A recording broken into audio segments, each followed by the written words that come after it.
জানা ঠোঁট 2 টাকার পেঁচানোর নোট, তার মধ্যে আবার লিপস্টিক ঘষছি।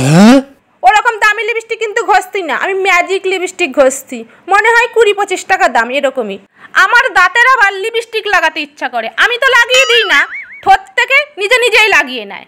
তোমাদের দাঁতের যদি লিপস্টিক লাগানোর ইচ্ছা না থাকে তাহলে তোমরা কিন্তু দামি লিপস্টিক ব্যবহার করবে।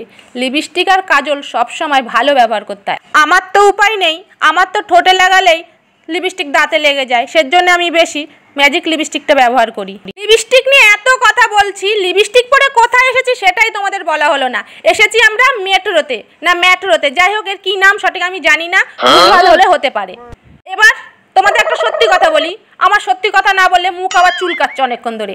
আমরা এই মলে এসেছি, এখন কিন্তু বাজার করতে এসেছি বলা যাবে না, এখন বলতে হবে আমরা শপিং করতে এসেছি।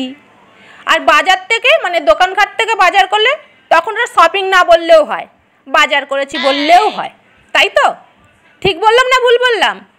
আর এই মেট্রোতে ভিডিও করা যায় কি না যায় আমি কিন্তু জানি না, আমি কিন্তু চুরি করে ভিডিও করেছি। বলে না চুরি বিদ্যা মহাবিদ্যা, তুমি যদি ধরা না পড়ো। আর আমার হরিদাস পাল বাড়ির থেকে যা বলেছে সেটাই করেছে, যা কেনাকাটি করলো সব আমার থেকে টাকা নিল, পুরোপুরি টাকাটা আমাকেই দিতে হলো, যা খেলো তার টাকাও দিতে হলো। আমার হরিদাস পাল আমার কাছে পুরোপুরি বাস দিল।